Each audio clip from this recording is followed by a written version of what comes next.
Hi there mga beloved kong soulmates! Welcome to Renzo Tarot Channel. Andito naman po tayo para pagsamahan ng isang soulful and meaningful na tarot reading. Dito naman po sa inyo lagi na abangan, sinusubaybayan at pinakamahal na Renzo Tarot Channel. Mega shoutout po sa ating mga pinakamahal na overseas Filipino workers, OFWs na lagi nakaabang, nanonood at nag-share ng ating mga videos. Maraming salamat po sa overwhelming inyong suporta sa muling pagbabalik ng inyong lingkod. Napakatagal pong panahon kung nawalang upload, akala nyo po wala ng pag-asa na muling bumalik ang inyong lingkod, pero here dahil po sa inyo nakakataba sa puso ng mga komento at napakainit na suporta ay naging mabilis na naman ang paglagaw ng ating channel. At I know hindi matitigil dito sapagkat napakainit ng inyong suporta. And if you are a new subscriber, welcome po. Sa mga hindi pa po nakasubscribe, alam niyo po, nakita ko napakarami pong nanonood ng ating videos, pero napakarami siguro sobra sa kalahati ang hindi nakasubscribe. Ibig sabihin nanonood lang pero hindi nakasubscribe. Please, yun lang po hingin kong tulong sa inyo, pag-subscribe po at mag-comment po kayo kapag naka-resonate kayo. Okay, ang ating pong reading ngayon, wag natin mapatagalin pa, ay reading para sa October 1 to 15 para sa ating mga pinakamamahal na nasa sign ng Cancer. Cancer, maghanda kayo para sa inyong reading na to. Sige, isang shuffle pa para sa inyo ito. Okay. Let's begin. Spirit Universe, Spirit Guides. Ulitin ko para sa mga baguhan po. Kumukuha po tayo ng 10 baraha. Yun po yung in-interpret natin base sa energy na binibigay sa atin ng Universe. At ilalatag na po natin yung 10 baraha. Tuloy-tuloy na po tayo para hindi na tayo mag-shuffle mamaya. Hindi tayo ma-distract sa ating reading para tuloy-tuloy po tayo. Ayun, meron na pong isang nahulog. Spirit Universe, Spirit Guides. 10 cards please. 10 baraha po para sa ating reading sa October 1 to 15, 2024 para sa Cancer. Ayun, 2, 4, 5. Spirit Universe, Spirit Guides. Spirit Universe, Spirit Guides. Parang ang dami na. Tingnan natin, bilangin natin kasi para baka sumobra. 1, 2, 3, 4, 5, 6, 7, 8, 9, 10. Sumobra nga. Sige. Okay? Sige. Thank you po ha, kasi nakita ko karamihan po sa inyo nanonood. Tinatapos po talaga ang video natin. Nakakataba po sa puso ang inyong mga komento na ang galing po, ang sakto po talaga, parang personal reading po siya. Talagang ang ganda po ng papagkaliwanag. Ayun po ay it's a big compliment po para sa akin. Maraming salamat po. To keep me going, yun po ang papalakas sa akin, nagbibigay ng energy para magpatuloy po. Alam ko kasi na hindi ko kayo kayang iwan sapagkat andyan kayo lagi nag-aabang araw-araw ng ating mga latest videos na i-upload. Sige. Handa ka na ba, Capricorn? Capricorn. Sorry po. Cancer. Okay, Cancer. Okay, kalimutan ng Capricorn. Cancer tayo. Okay, Cancer. October 1, 15, 2024. Sige. Okay, the Hermit. Okay, the Hermit card will be makinig ka mabuti, Cancer. Magkakaroon ng mga answers, kasagutan about the questions, about the uncertainties, about the thoughts, negative thoughts na bumabagabag sa iyo for a long time. Okay, starting October 1 to 15, magiging malinaw daw ang lahat, Cancer, kung bakit ang mga bagay-bagay ay nangyayari sa buhay natin. May mga taong pinapadala, nawawala, may mga taong natatanggal sa circle natin, mga kaibigan natin. May mga bagay na nangyayari na hindi nag-work out the way na gusto natin. Kasi sa tamang panahon, na perfect timing, the universe will conspire and dating ito sa'yo isang bagsakan. Okay, but starting October 1, 15, this Hermit card is telling you that unti-unti mong matatanggap ang mga kasagutan sa mga katanungan na matagal mo nang tinatanong sa buhay mo for a long time. Lalong-lalo na siguro dahil parang mabagal ang pag-move ng yung buhay ng mga nakaraang panahon. But it will be clear starting October 1, 15, Cancer. Magbibigay sa universe ng mga signs, ng mga thoughts, ng mga ideas na dun makikita mo, kaya pala, okay, there will be a clarity about some things that is happening in your life. Talaga, totoo. Ito ha, sabi ko sa'yo, Hermit and Moon. What is the Moon? There will be clarity Di ba si moon, kapag lumalabas, kapag bilog ang buwan, walang naitatago. Hayag ang lahat. There will be a revelation. Ibig sabihin, malinaw lang talaga na sa unang barahan natin, hanggang ngayon, the moon card the universe is telling na. Okay? Don't worry because makikita mo. Okay? Kapag di ba pag bilog ang buwan talagang kahit walang kuryente, sa liwanag lang ng buwan, talagang kitang-kitang lahat, napakaganda, napakasarap mamasyal, everything. Ayan, no, kita mo yung mga hayop ng labas, ang gustong-gusto nila yan because talagang walang naitatago. Ibig sabihin, Cancer, starting October 115, dawn, with this moon card, sa panahon na yon makikita mo lahat malinaw. Okay? Walang nakahalo, walang nakasagabal, magiging malinaw ang lahat. Okay? Magkakaroon ka ng malalaman mo ang lahat, yung mga pati yung mga taong may mga lihim na matagal na nilihim sa iyo, malalaman mo, mabubunyag ang lahat ng ito with this moon card. Okay? Marami kang mga new discoveries yon na malalaman. Dito na naman si Empress card. Okay, Empress card, Cancer starting October 1 to 15, unti-unti kasama ng revelation ay unti-unti rin magkakaroon ng transformation, ng pagbabago sa mga ideals, sa mga pinaniniwalaan mo sa buhay na akala mo ay simula noon hanggang ngayon ay yun pa rin yung panininigan mo, but hindi, no one is permanent in this world, nobody is permanent in this world. Dahil lahat tayo ay nagbabago. Okay, ibig sabihin this Empress card starting October 115 is there will be a transformation, and that is for your good, or that is for the betterment of your life. Kaya walang masama dito, Cancer. And kung ano man yung magiging pagbabago, or if you will receive judgment, bakit si ganito, biglang na ganyan, bakit biglang ganito, dati hindi naman yan, grabe, kilala ko yan. No. Okay, lahat tayo nagbabago, lahat, yun, walang permanente sa mundo. That's why kapag nangyari to, embrace it. Okay, that's part of your metamorphosis, or yung pagbabago natin, pag-evolve natin sa buhay as a person, as a human. Okay.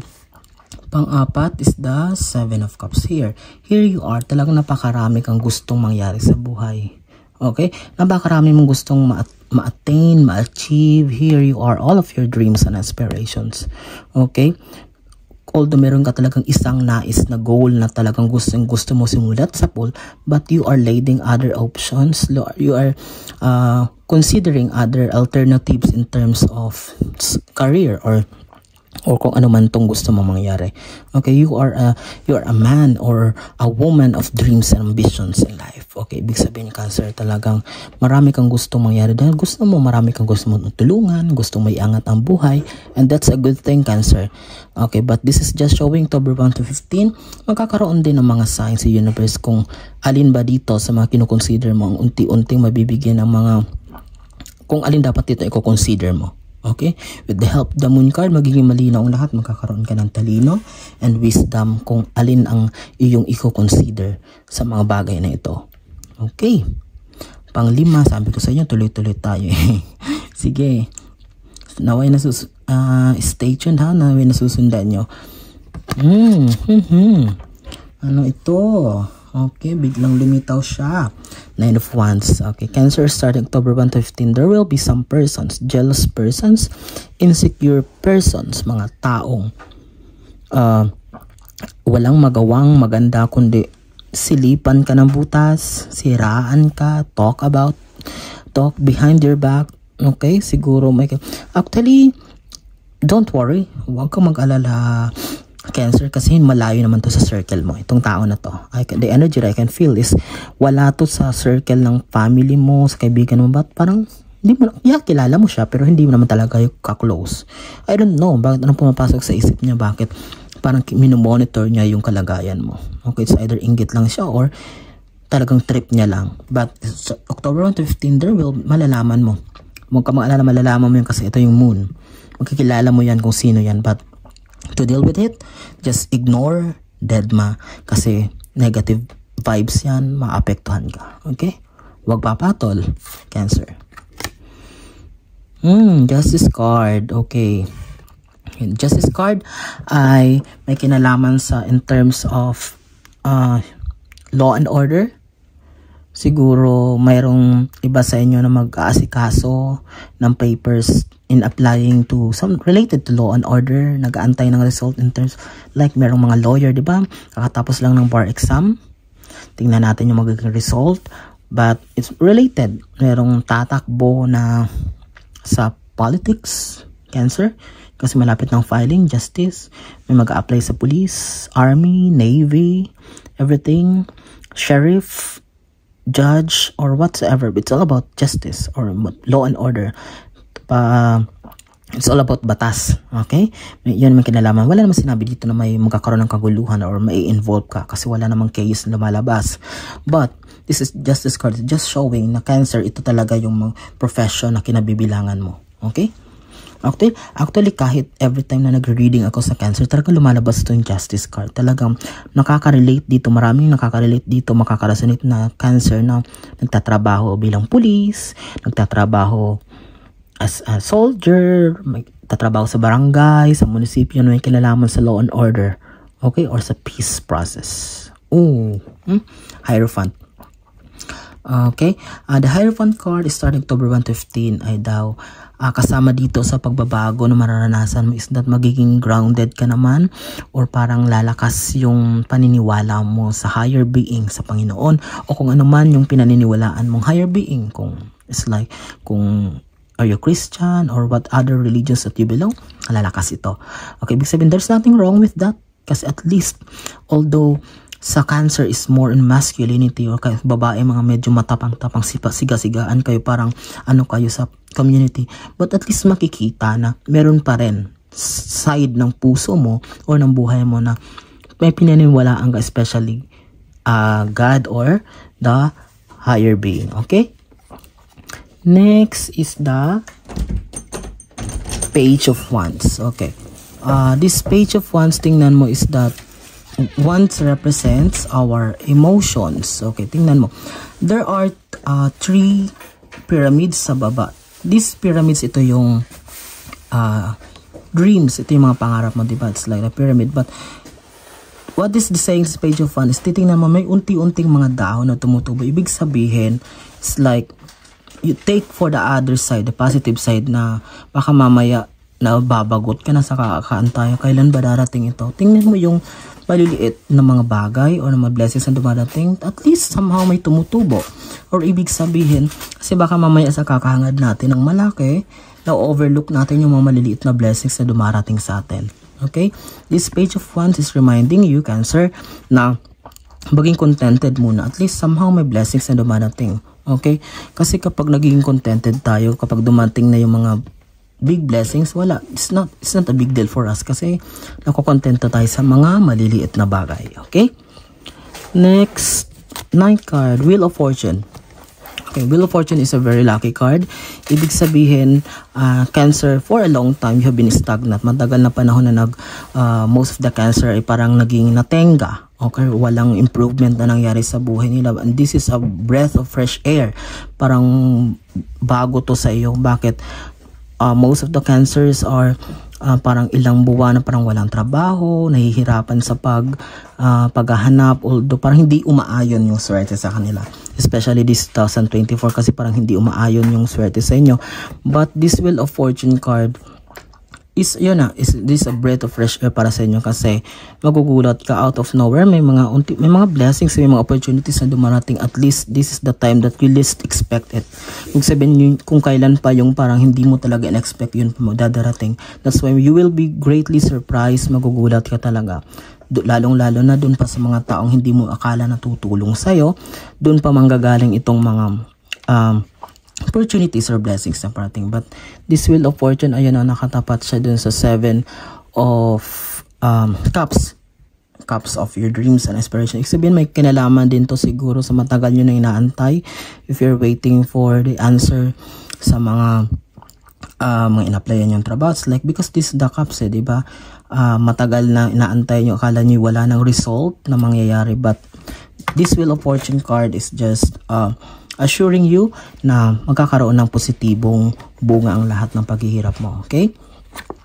10th and last card is the Ace of Swords. Okay, this Ace of Swords is everything that you are dreaming of will having a good fruit or magbubunga ang lahat because you fight for it, okay? Against all odds, wala talagang hindi ka sumuko.